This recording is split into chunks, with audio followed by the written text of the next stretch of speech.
Thanks again for having me here at Redeemer for our conference. We've got our last session here, and what I want to do is kind of move this not only into the Divine Liturgy, but also into our, hopefully, daily, weekly lives. So, it is God who sanctifies His people. God sets us apart. He is the one who makes us holy. And as we gather, as we just have in the divine service, this is evident from the very beginning. We touched a little bit on this yesterday, but from the very beginning, as the first words we hear, in the name of the Father and of the Son and of the Holy Spirit, we remember and take confidence and assurance that we are God's set apart through the waters of holy baptism. We've seen our world continue to kick and scream and yell all at once as to who they think we are as Christians, but we were reminded right from the very beginning that we are God's baptized, God's set apart. That is our identity now. So what happens as we gather is different than anything the world sees. It's different than anything the world can offer. That's why the inside of God's holy place looks different. It sounds different. It smells different very often. There's no place like it on earth, for it is truly heaven come down to us. That's why it needs to remain set apart in this way. The church does not need to be dressed up to be more attractive. She does not need to be paraded around or advertised as to be on the market to be sold. That instead is the vocation of a prostitute. God's church is His bride, cleansed and purified by the blood of Jesus. This is His set-apart body to which you belong. The things of the world need not enter in and defile. So as we gather as God's set apart, He comes to us to cleanse us once more through the absolution. He sends His Spirit to call you once again by the gospel and enlighten you with His gifts. Through that word and promise, He's keeping you in the faith just as He did Abraham and Moses before you, as even they constantly were asking God to reassure them once more of your promise. You remember Moses in the wilderness, Moses on Sinai? If you're not going with us, I'm not going. So you better be coming with us. Tell me once again you're coming. And then as the service goes, you're further set apart in the sacrament of the altar. Historically, the prayer of the church was the prayer of dismissal. God's people further being set apart. Set apart with the same words as before. The Lord be with you. Heaven then joins earth in song as we receive the body and blood of the Lamb of God who was slain, the blood that sets us free to be people of God. And by it, the wrath of God passes over us and continues to pass over us in the sacrament. And we end then just as we began. The Lord bless you and keep you. The Lord make His face shine upon you and be gracious to you. The Lord lift up His countenance upon you and give you peace. And we don't say that because it's nice to kind of bring the Old Testament in. Again, it isn't said because we like to pretend like we're Aaron at this point. But listen to this Aaronic benediction in context in Numbers chapter 6.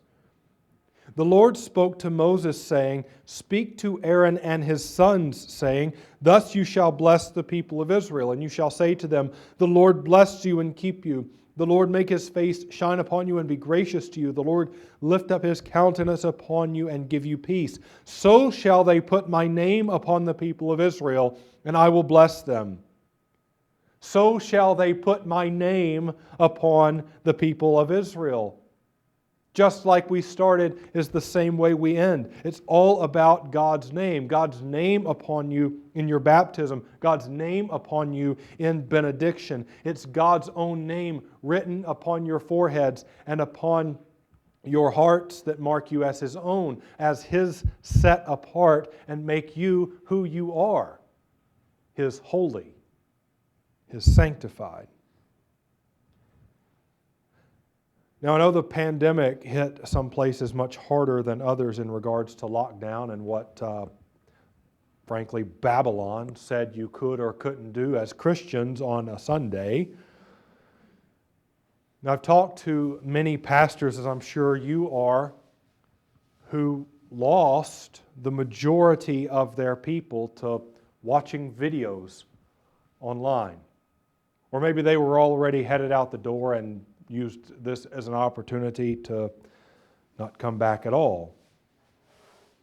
As a result of this, there will be the tendency and increased pressure, especially upon our young guys, to change things up a bit. Right? Now's not the time to talk about closed communion. We don't need any more of that traditional stuff. If we lose any more people and don't start getting some more new ones in, well, that's going to affect the bottom line. And if the bottom line is affected, well, you know what that means for you. So there will be the temptation to open the door to the things of the world rather than to simply proclaim His Word, trust His providence, and go forward in that proclamation of the Word. All of us need to be on guard here, whether we're here in Fort Wayne and Milwaukee or Detroit or Cullman, wherever we are. The devil would love nothing more than for us to start intermingling with the world again, to bring those things into the things that are holy, the things that are set apart. Just like the wicked kings who have come before us, whose idolatry, wickedness led the people into exile in the first place. This is an interesting thing too. As we notice kind of the way the world functions, the way the people of the world work. You know, even if people aren't Christian, they still have a tendency to want to set themselves apart. Just, of course, not by God. Again, this is one of the things that you might say is a coincidence or speculation, or that it has no bearing on one another. And it's not something that I thought much about until the last decade or so. Let's go back in our history as a nation, in the United States, to around the early 1900s. As a country, we had come through the Great War, and we roared into the 20s. Evil had been eradicated, right? And we were booming again. But then the Great Depression hit. And what had been thriving now lay in ruin. And on top of that, as history would go along, there was a man who followed Friedrich Nietzsche's playbook to a T, and he rose up into power, and he had the way to get Germany out of their economic turmoil. He rose through the ranks and became Germany's saving Übermensch. The Treaty of Versailles, what's that? We don't have to obey. That's the thing that caused our depression in the first place. So against that treaty, an army was formed, land was taken back, and the rest of the world simply began their time of appeasement. And as a result of no one doing anything about it, Germany rose to power. Except to say that we weren't doing anything about it at all might be a little bit unfaithful, because those of the world were doing something about it. We, as a nation, were doing something about it. We had set ourselves apart in a different way Now, this is not a case for or against isolationism. This is more of the attention in what we bought into to make extra sure that we were set apart from all that stuff going on in the world. While Hitler was beginning to plan his invasion of Poland and the slaughter of millions, we in our country made sure that we had our own Übermensch in place. And on June 30th, 1938, it was not a bird, it was not a plane, but it was Superman, Übermensch, who was revealed to the world in Action Comics #1. I bring this to your attention because I don't believe it's any coincidence at all, the movement and everything that's happening today. We're seeing the world spiral more into craziness. And what has been the response in the last 10 or 15 years? We've seen the revival of Marvel and DC movies. A new one every year. It's become a billion-dollar industry. Now again, there's nothing wrong with enjoying a little Batman. But it is our tendency when evil makes its play for people to set themselves apart in the realm of fantasy. I mean, some of these movies that are coming out, who even knew these characters existed? But it doesn't matter. They make millions at the box office. On top of that, you look at the gaming industry and what is popular. I feel like my grandparents back in the day, you need to stay away from those games. But look at the games that are popular today. They're role-playing games. You make a character and you enter into a different world. And that different world, maybe 15 or 20 years ago, was the land of complete fantasy, of trolls and orcs and things like this. But that's not the way it is now. This is an alternate society where people get jobs, interact with others, do whatever you want.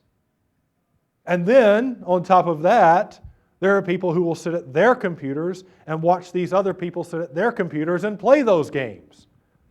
Just a complete backing out of reality. But it's fantasy. It's not real. Don't even get us going, right, on the metaverse. This is being set apart in the wrong way. But these are the desirable things of the world right now. And by the church getting sucked up into all of this, especially with COVID and watching videos online on Sundays or Mondays or Tuesdays instead of actually showing up, the church, the body of Christ, has become disembodied and separated. But we in the church are not separated, set apart in some fantasy. We've been sanctified in the real body of Christ. We're not the church when we're watching videos online. That's like watching someone on TV eat and pretend like you can smell it, taste it, and are satisfied by it. Instead, we're set apart from all of that and come together for what's real, to taste and to see that the Lord is good. Now, we do remain set apart even outside of Sunday. Consider Shadrach, Meshach, and Abednego once again. It wasn't just the Sabbath that Babylon wanted from them. It was their whole lives. Well, in the same way we see the world, it's not just Sunday they want from us. They want the whole thing. Let it all go. So it's important that we don't just gather on Sundays and go running headlong into the world to blend in with it Monday through Saturday. This distinction, this setting apart, is to be realized always. Now, while some, and this even came up back on Monday, there's maybe a thought that we should withdraw from society completely. Not only is that unrealistic, it's perhaps even unfaithful, right? We've been called to be the salt of the earth, not to just completely withdraw ourselves. We've been called to make disciples of all nations. Paul does address the Corinthians, saying, I wrote to you in my letter not to associate with sexually immoral people, not at all meaning the sexually immoral of this world, or the greedy, or the swindlers, or idolaters, since then you would need to go out of the world. So as Jesus said, we are in the world, we are just not of the world. Now, one major area, and you kind of knew where it was headed on Monday, right? One major area that we need to reclaim, and many in our Senate have already been faithful in doing so, is our schools. While some or all of you might say that you're too old for school, or might have children that are already grown or grandchildren that are no longer of school age or don't even have a Lutheran school in your area, I would highly suggest finding one. Not necessarily finding one and moving to one, but finding one. Find the ones that are faithful and support them. The work that they're doing to prepare our children to live faithfully in this world is priceless. Our children for too long have forsaken the language of God and have learned the language of Ashdod, as in the days of Nehemiah. They need to relearn the language and the ritual of God. But you're fully aware that faithfulness is not the case with all of our Lutheran schools. It's the problem in some of our preschools all the way to our Concordias. And I'm probably going to speak freely, a little too freely at some point. I'll try to stay behind the podium. But nothing that's going to be said is revolutionary. Nothing is like I'm pulling the curtain away and showing you things that you don't already know are going on. Our schools, just like Sunday, are for our children. And just like Sunday, that's not to say that nobody else can come along. Right? In our place, we've seen many children and parents alike be separated through the waters of holy baptism as a result of the proclamation of the Word through our school. But what has happened is that instead of being a light into the world, our schools have married themselves to the world, as so many have done in the Scriptures before us. Out of fear of losing tuition dollars or not being able to meet the budget, or maybe having a contentious voters' assembly, you rarely see anyone take a stand anymore when it comes to making sure that the truth is taught, that chapel is reverent, and that religion classes are in order. And even more, that the Scriptures are the driving force behind the entire mission rather than an added extra. Now, I wish I could, but I can't stand here and act like we've got everything in order at St. Paul's in Cullman. We fall into the same traps that many others do, especially in communities that are similar to ours. Cullman had been voted a couple of years ago the #1 place in Alabama to raise a family. And I won't go into all the specifics like a Chamber of Commerce spokesman would as to give you the reasons why, but our schools were actually one of the reasons for this. Our schools in Cullman have always been ranked in the top 10, very often in the top 5 in our state. They are considered a blue ribbon school system.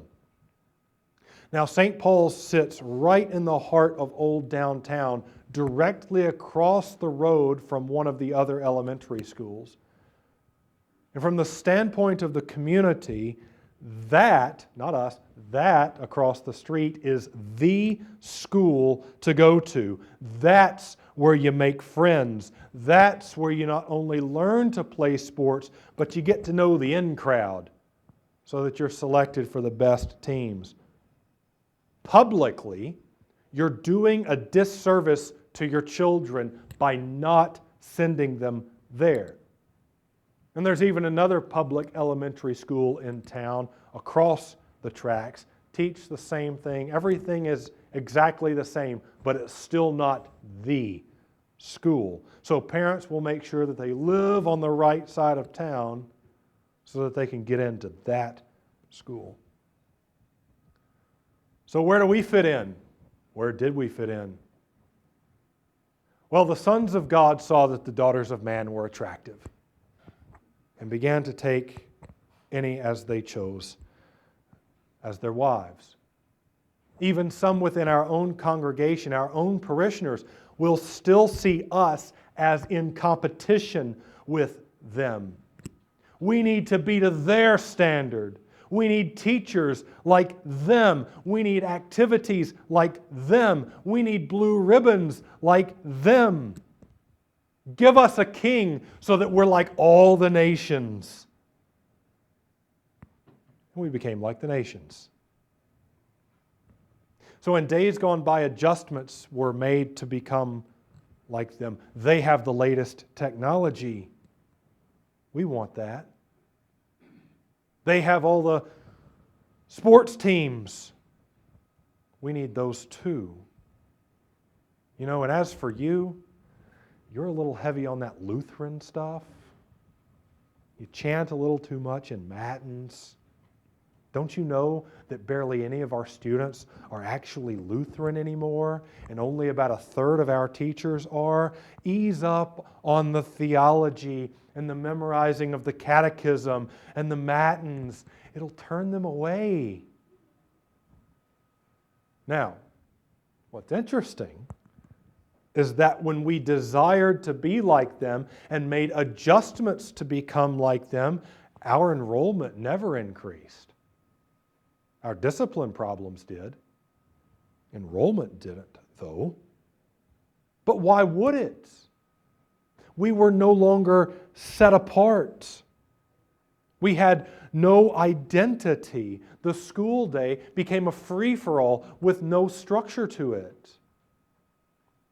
And you see, what people don't realize is that the surrounding schools can boast in everything they want to. They can hold their ribbons high and stand on the pedestal of their state-issued test scores. But even in little old deep red Cullman, Alabama, they still must hold to the state standard. And that blue color from the ribbon bleeds all over the pages of the textbooks and into the teacher's ideology. You still have to use preferred pronouns. There are still mixed bathrooms, although they call them something like multi-use or something like this. And one of our young ladies was recently in catechism telling me about the cat people and the dog people and the horse people who get out of their cars in the mornings and wait for their groomers or owners to carry them around through the school day. Sixth graders at this chief school tell me of transgenderism. Why is that the standard? Why do we desire to be that? If Lutheran schools continue to want to be like their state counterparts, they will lose their identity, like all of the examples in the scriptures that have come before. We need to get out of the mindset that we're competing with those in the world. We're not. We're set apart from them. We have something that they can't give. Peace, forgiveness, the gospel that the Holy Spirit calls us by and sets us apart. This has been the downfall of our Concordia system too. I thank God for those who are remaining in the system and who are trying to remain faithful on these boards of regents, who are desiring faithfulness. But it's probably beyond reform at this point. I pray that I'm wrong about that.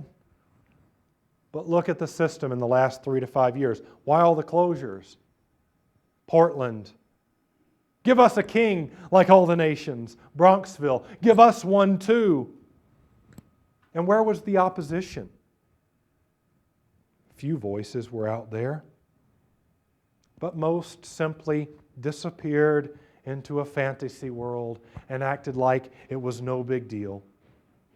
We would hate to deny these applications. We would hate to turn away these students. We're losing the opportunity to proclaim the gospel to them, the gospel that they need. Do you hate proclaiming the gospel? They need Jesus too. We're going to lose tuition money. We need the numbers. And we got the numbers, didn't we? And they all marched with more than blue ribbons, but red and orange and yellow, green, blue, and violet ones. It's funny, they always miss indigo, isn't it? Something about 6 being just short of 7. And they closed. The rest of them had better get on their game. I was at Seward in the first decade of the 2000s, just for a few semesters to finish my undergraduate degree. And of course, hindsight is 20/20, but I remember being made to read a book in one of our general studies courses that was straight up CRT, before CRT was a thing. And to make it worse, the professor made us to understand very clearly how privileged we were, because she used to live in a place where she couldn't even flush the toilets. And it became our fault. And honestly, at the time, it felt like our fault. And we didn't know the difference. We were being fed books in religion classes, not taught by pastors, of course, but these books concerning women's ordination.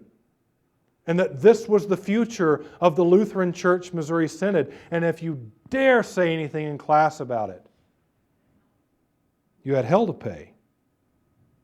I was talking about this Concordia issue with some in my congregation, and I wanted to make it clear that there were a few holding on to faithfulness and others returning to faithfulness. And I commended in this conversation Concordia Chicago. And what did I see the next day? Some Looney Tune professor yelling and screaming as he was being carried off campus by the police. This has become our witness to the world. But who cares? It doesn't seem like we're about the gospel anymore anyway. We're about making money, balancing budgets, and of course, doing the typical LCMS thing and not wanting to ruffle any feathers. In typical LCMS fashion, we come on strong. It's like we're about to say something. We're about to do something. And then we finish off nice and smooth, saying, whatever works in your context. There's nothing sanctified, holy, and set apart about that at all. Instead, we cower like little paranoid King Sauls behind the luggage instead of standing against the enemy. I feel better. I know I had said earlier, and I've made a few connections to the intertestamental period to our current history, but you could make any connection that you wanted. The days of Noah, where the sons of God saw that the daughters of man were attractive. The wilderness and the mixed multitude. Babylon, the return during the days of Ezra and Nehemiah, when the children only knew the language of Ashdod and not of God and His people.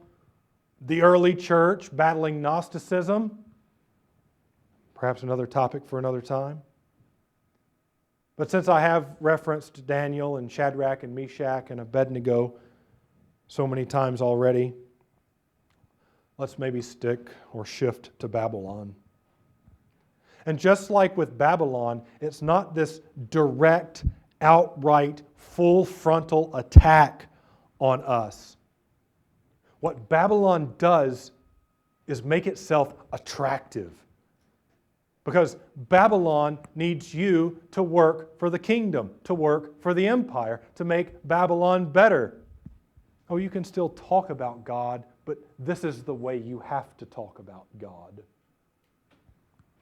They see Babylon does. If we give just a little bit here and a little bit more over there, eventually we'll be fully blended, fully sold out.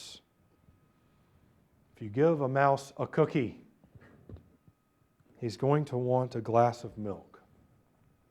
And then he's going to want the straw. So the more we give here and the more we give there, eventually Babylon says, now you've got to learn our language. It's Zim and Zir. See, Microsoft is full of bigots too, because when I type Zim and Zir into the computer, it still puts a red line under it and says it's not a word. I wonder how long that will last. They and them read our literature, just like with Daniel and Shadrach and Meshach and Abednego. Did you know that you can go on Amazon right now and go into the LGBTQIA Pi R squared section, and you can click the best sellers and they'll give you a free trial. They don't give you free trials for theology books or anything like this. Free trial. Read it. We want it accessible. We want this literature in your hands. We cannot, as the church, as the set apart, as the sanctified of God, go along with this. Noah didn't. He walked with God and was set apart in the ark. Abram didn't.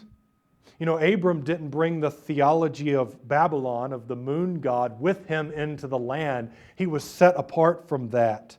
He believed God, and it was counted to him as righteousness. The same went for Isaac and Jacob and Judah after him. Judah, we didn't get much into him earlier. Talk about being set apart from his brothers who wanted to kill Joseph. He's the one who interfered. Judah, set apart from the others. He's the one who convinced his father to let Benjamin go back to Egypt with him. Judah could stand in front of his father Jacob and says, yeah, you know what it's like to lose two sons? I do too. Set apart from the rest. Moses stood firm in the wilderness even when he didn't want to. When God kind of shifted the language on him and said, what are these your people doing? Moses stood firm and said, no, these are your people. You've given them the promise. Moses faithfully stood firm all the way down the line. Even though we have been set apart from the world, we cannot withdraw from the world completely. Even if we were to withdraw for a time, maybe to remuster the troops, reunify the troops, get our game plan back together, so be it, but we cannot withdraw forever. We need to stand firm, and we need to know on what we stand. We stand on the very thing we confessed this past Sunday. Well, we did. We celebrated Philip and James like, you know. I saw your little collect.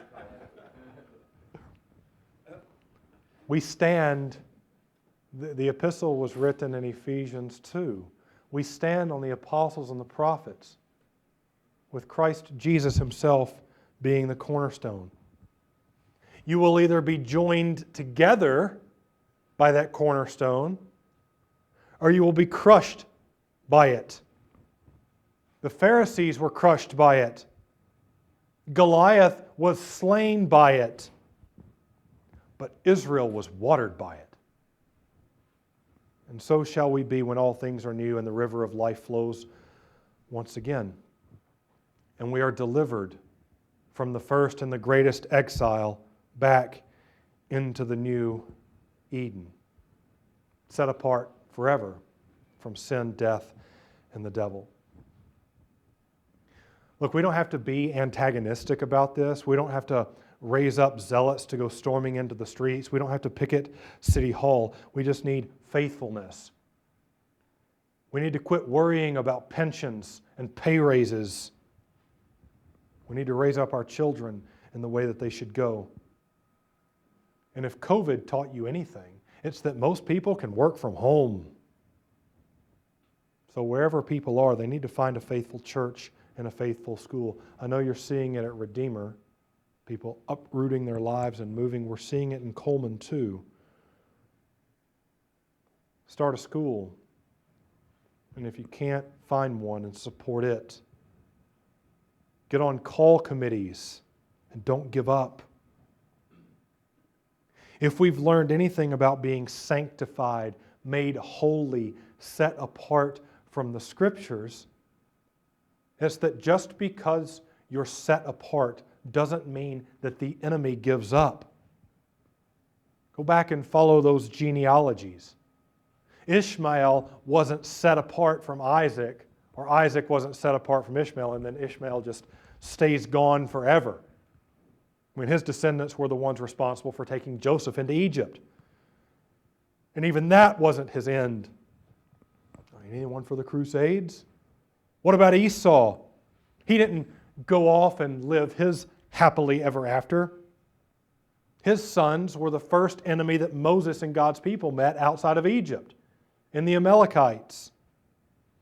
And you can go on and see that the ones from whom God's people were set apart continued to attack God's people and sought to enslave them. Sometimes we see God's people stand faithfully. Other times, many times, they fall. Evil exists all around us. So I encourage you today to stand firm. Don't change. Whatever the pressure may be to tweak this or to tweak that, to be innovative, don't. All the mouse wants is the cookie. In the end, we wind up with haircuts and sweeping the floor. In today's version, the mouse probably winds up a walrus or something like this, but we won't go there. Learn. He plays baseball. Oh, does he? Yeah.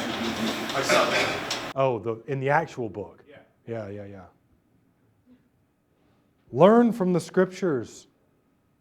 Assimilation with the world never works out. Pretending that we're the same or that we can play their game and somehow kind of remain Christian is foolish. It never works. Inviting any of those things from the world into our midst is inviting those things in that we have been set apart from.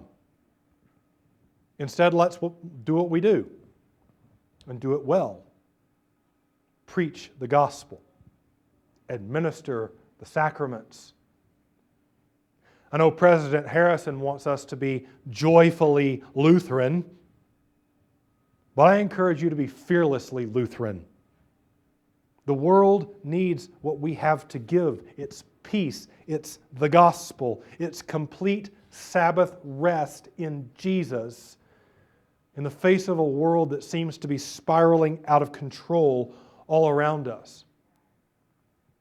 But let us not forget one of the first songs that many of us ever learned as children. I learned it as a Baptist. Many of you learned it as Lutherans. But in this we can agree. He's got the whole world in His hands. But what I didn't know then, what I know now, is that those hands are pierced with the marks of crucifixion. And in those marks, you have been set apart from the rest. From our preschools to our elementary schools and high schools, even to our Concordias, and very especially to the places we are set apart on Sunday mornings. We must be proclaiming this. We must be living this. This is who God has made us. This is who He has called us to be by His Spirit, His sanctified, His holy, His set apart. If we try to climb the ladder that was on the board, we're only playing the game that the world wants us to play. And we'll not only wind up in competition with the world, but worse off, we'll wind up like the Pharisees or the disciples and in competition with ourselves. Instead, we see that we're not of the world at all. That is not our game. That is not who our God is. Instead, He's the one who set you apart from the beginning. These are critical times. You know, it's funny, I talked to some older guys, and they tell me that, you know, they'll be retired or dead and don't have to deal with this stuff that we've got to deal with in the next many years. And while I don't invite chaos and certainly don't have a martyr complex, how boring it must have been a pastor 80 or 100 years ago when it was the culturally appropriate thing to do to come to church. Those were the days when the world was perfectly blended with the church. It was nice and bronzy. But we need men, right, who will take up this task. So you pastors, remain faithful, set apart. Lay people, remain faithful, Sundays and through the week. If you have a school, support it. It has been set apart by God. If you don't have one or are in a situation where you can start one, find one and support one. If you can't do it financially, do it by prayer. And most of all, no matter how much the world wants to scream that we're progressing to where we've never been before and that you're on the wrong side of it, don't cower into some fantasy world. Don't be like Saul, hiding away, just ready to throw your armor to someone else. We've been here before in the history of the church. The trajectory for the church in the immediate isn't necessarily a good one. But Christ has overcome the world. The church will prevail because He has prevailed, and we are set apart in Him, set apart by His death. And in the end, we will be led to everlasting life. Thanks again for having me. We've got maybe some time for questions before we do our panel discussion. Babylon, I still find it amazing that once the best and the brightest of Jerusalem and Judah that were taken to Babylon were allowed by the Persians to go back home, there was still a large chunk that said, nah, we're good. We've got a nice Jewish community here. We can live just comfortably here. We'll come back and visit for Passover sometime. No, that's right. When you think of Babylon, even see Jeremiah with these first deportations. You know, Jeremiah says, look, the false prophets Hananiah said, oh, it's only going to be 2 years, you'll be fine. Jeremiah says, no, when you get there, you better start building houses. You're going to be there for a while. But can you imagine, and again, maybe I'm too sympathetic. I don't want to let Israel off the hook here. But after 70 years, imagine having been 2 or 3 years old in that first deportation. Now Cyrus comes along and says, go home, right? He needed a faithful friends on the eastern Mediterranean coast. Go home. So now you're 72, 73, and you've got a family, and all your kids and your kids' kids, Cyrus says, go home, and they look and say, well, I am home. This is home. But they had lost this kind of set-apartness. Babylon wasn't their home. It would have been much easier to say that in Egypt, too, 400 years. But as soon as you say, yeah, we'll go back to Passover every now and then, you never go back to Passover. We'll go on Christmas and Easter. One of the ways in which the Lutheran Church is set apart, aside from our gift and blessing of a systematic theology, is that we also hold out the atoning work of Christ to the entire world. All these other Christian denominations do not hold out the gospel in that same way. They don't present that to the world. It's either, well, Jesus died for the saved, or you haven't done enough, or Jesus did part of what you had to do. You can of course relate that to all these denominations. We as Lutherans have something very unique, which is the atoning work of Christ is for you. So when you say, that to hold out the gospel, that is precisely what we alone do. But at the same time, in our churches, and you did a little bit of that to us today as a pastor, and I always think all the Lutheran preaching I've heard all over the world, I can always tell when the pastor is preaching the law and when he's preaching the gospel, because when he's preaching the gospel, he's smiling. And when he's preaching the law, he's not.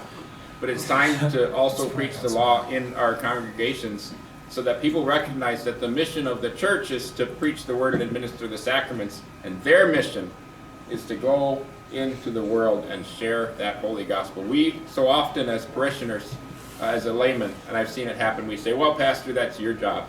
No, it's my job. It's my job to go and tell, so that other people can see that, yes, there is value in coming to this church. We're not advertising church. We are convincing people with the Holy Scriptures that the divine service is for them too. Thank you. Did you have? Well, I was just, I think we fall into this language of preach the gospel, I think a little too easily. Our schools really, their mission is actually law-based, right? They're teaching virtue, courage, and wisdom. And what the world doesn't attack the gospel directly, right? Oprah will love to talk about Jesus loving and forgiving, especially the fags. So it's, this is the... I think that was misrecorded. I didn't say what you thought I said. But anyway,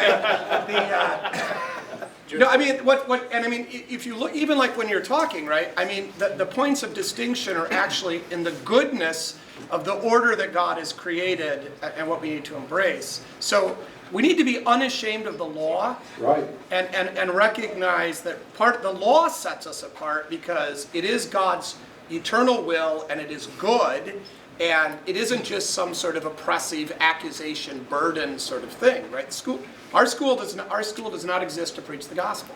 No, this is a really good point, because the argument that if you don't let this person in, they won't hear the gospel. It's like what I want to do through our school is to teach our boys to be boys and our girls to be girls, to be virtuous in their lives, and you see that through all of the subjects. It's not that we're not going to learn algebra because I got to teach. It's formation. But they're destroying the gospel by destroying the law. Yeah. Right? It's a different gospel. They never come after the gospel directly. Right? They always undermine it by denying who Jesus is and his work and his person. Thomas Jefferson loves the letters written red, right? The Marcionites, on and on. They're always cutting out, they always pretend to like Jesus. It has to become a different gospel. It has to be, yeah. That's what, so we have to, I think we need to recognize that, because I think that's one of the places that we get fooled. The other thing is, like when I'm listening to you up there, and you're ranting against all the moral issues in the schools, every Lutheran elementary school teacher in the Missouri Synod would have been pounded on the table. Yes, that's our school. Because they'd say, we don't have transgender bathrooms. We don't teach evolution. I think the problem goes deeper. The problem is that how did Concordia, Mech 1 or whatever get to this point? They've been claiming from the beginning and always that they're distinctly Christian and Lutheran and they're about the gospel. But their ideology is indistinct. They are just exactly like the public university, except they try to Christianize it. Yeah, they go to chapel. And they brought it, they don't realize that this ideology has implications and it's destroying stuff. And so I wouldn't say start a school. I'd say start a classical school. And I know that's just like sort of the buzz thing and the faddish thing, but I think we got to recognize, how did we get here? Because all the Lutheran school teachers, and every church growth pastor pretty much in the Missouri Synod would have agreed, at the surface level with what you're saying.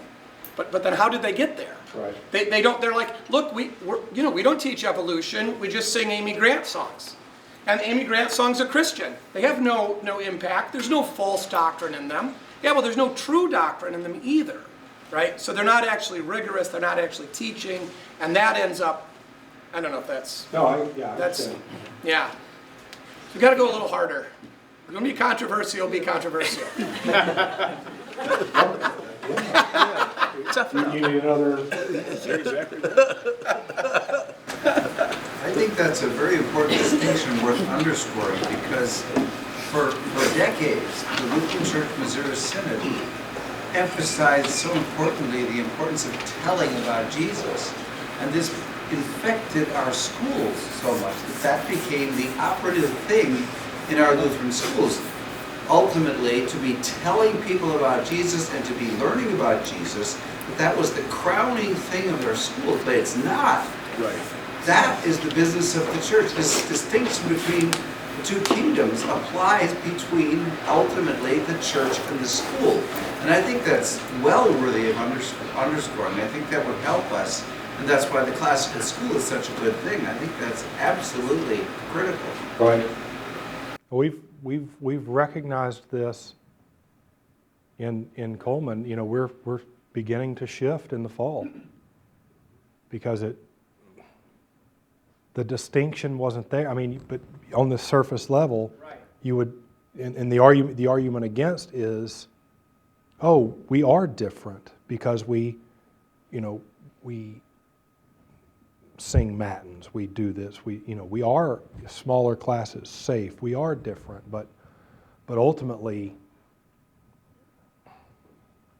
Well, I don't know that that's. I mean, in fairness, you were so, I mean, it's not like, it is different, but the problem is, at least now, we can see it isn't a good enough inoculation, right? I mean, of course, our Lutheran schools aren't teaching that kind of direct immorality, but they've failed to see the implications of the ideology and the pedagogical theory and so forth of this other. In the same way, we're not necessarily teaching it because of maybe some current curriculum issues that are in place. We're also not preparing our children to face it when they leave. So it's like, yeah, we did our jobs because we didn't teach this, but next year they're going to get it, and they're not prepared to face it at all. And well, the other thing you didn't say that I would add to this to make it worse is, you need to get out of hot lunch. You need to get out of all the government subsidy stuff. Vouchers for sure. I mean, because again, you're allowing. I mean, this is what Walther and crowd were. They were dead set against that, because they recognize the influence that the government takes if you take their money.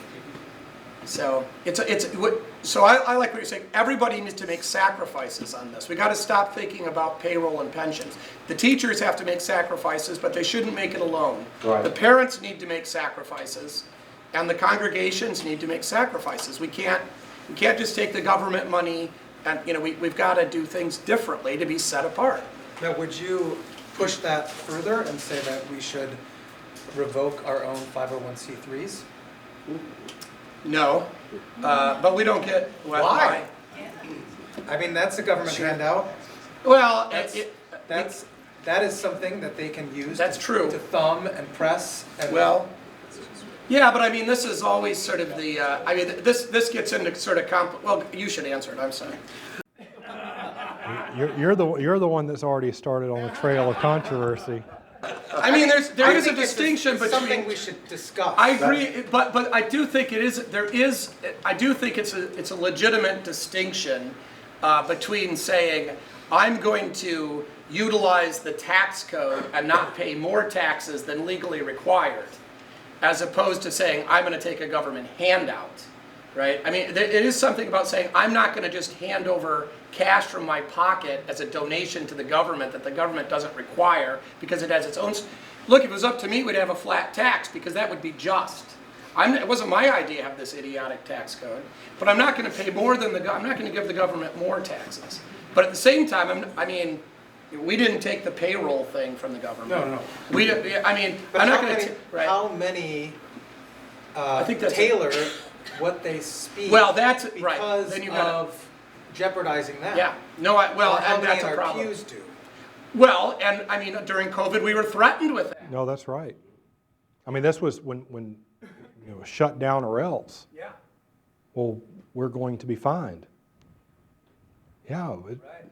well, it's not going to stand, first of all, but Right. but that was the first thing off people's lips was, well, they're going to fine us if we don't And I would say the 501(c)(3) thing is not, the other thing is that, you know, there is a history in this country where the government recognized the goodness of the church and the fact that we're raising, you know, we hand over our boys for their wars.